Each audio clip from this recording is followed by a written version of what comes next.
Hey everyone, and welcome back to my channel. In today's episode, we're going to get into the dynamics between our inner masculine and inner feminine energies. And I want to share this with you so that you are able to cultivate harmony and union between these two energies that are always dancing within us.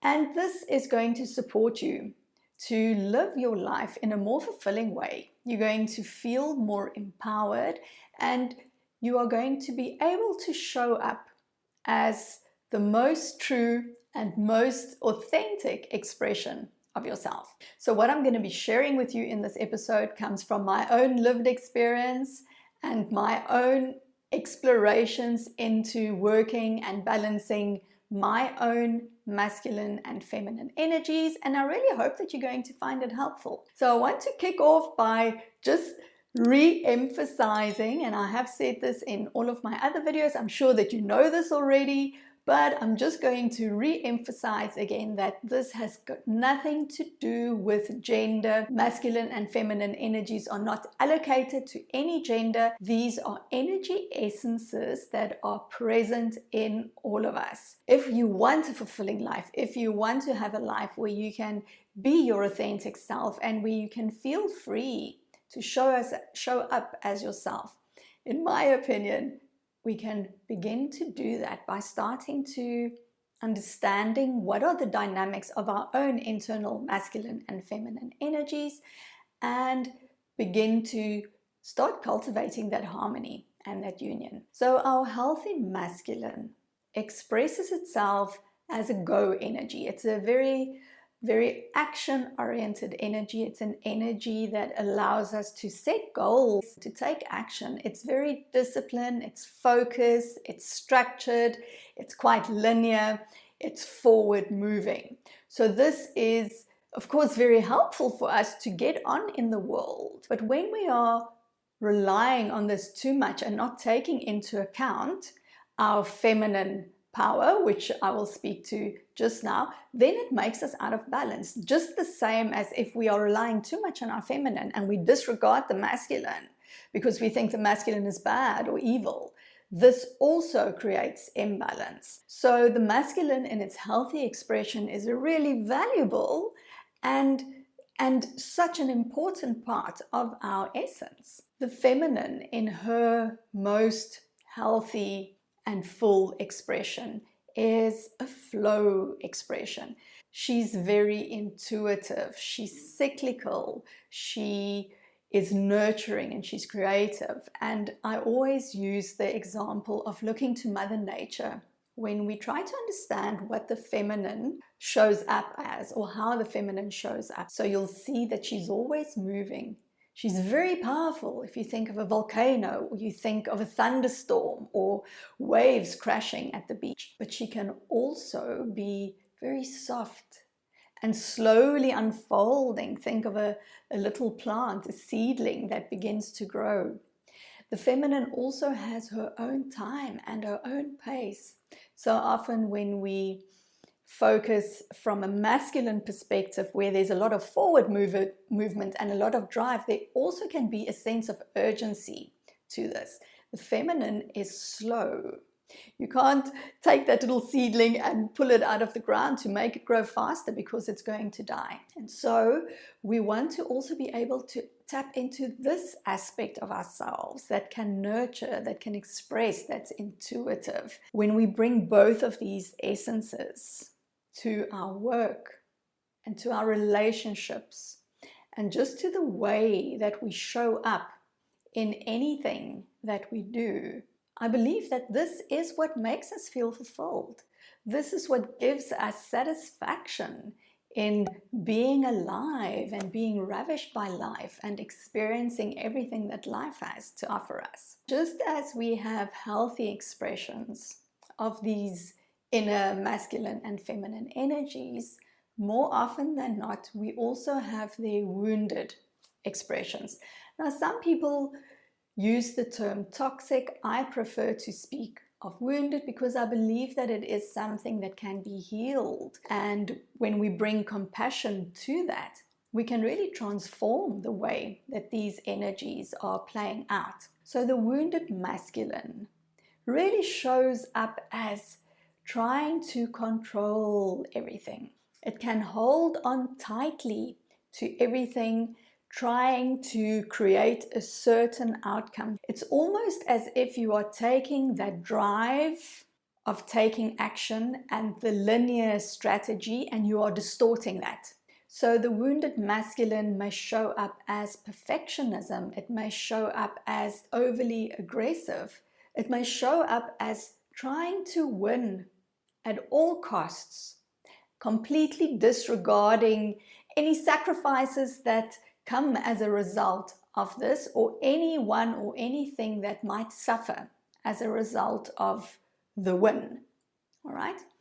And so the wounded feminine, she shows up as intensely feeling not worthy, intensely feeling shame, intensely feeling guilt. So I see the wounded feminine as suppressed, totally squashed down, and then lashing out in her anger, turning into blame, turning into manipulation.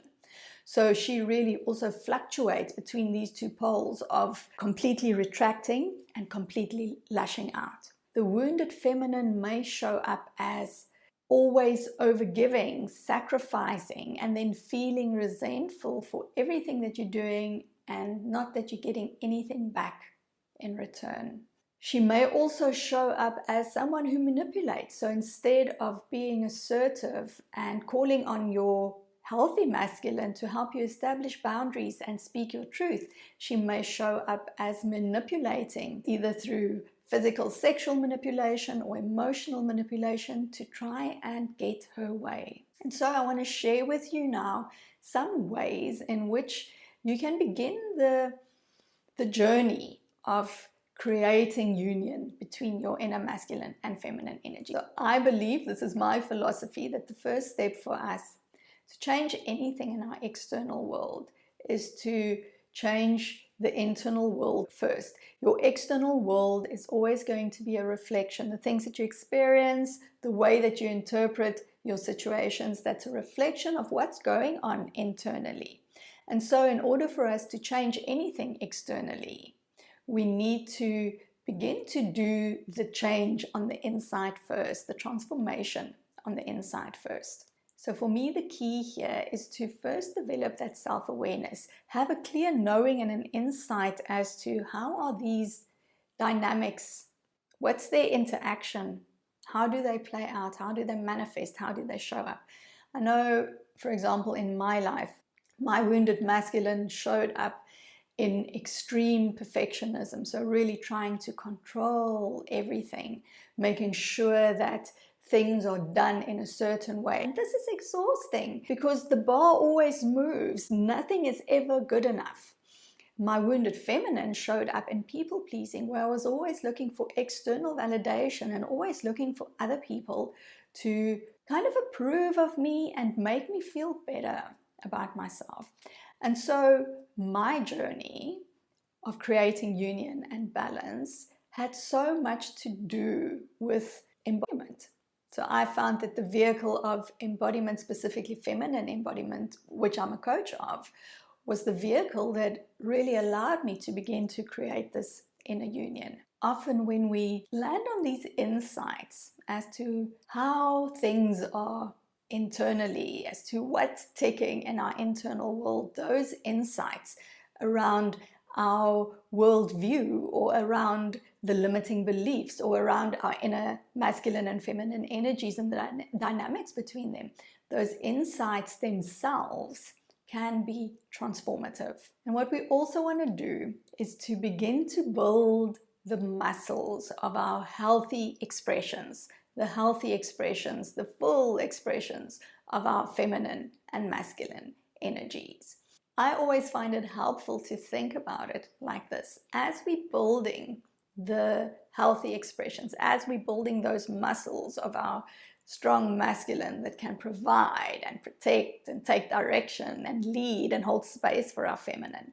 And as we build the muscle of our feminine that can soften and become receptive and open herself up to receive and to express as her most fullest, richest self, as we build those muscles, in that the healing also happens. A practice that I learned from Michaela Boehm, who was a big influence in my own work in doing this inner healing around our masculine and feminine energies, is to support our masculine, is to go into stillness. So the masculine is still. There's a silence, a consciousness, a space holding in the masculine.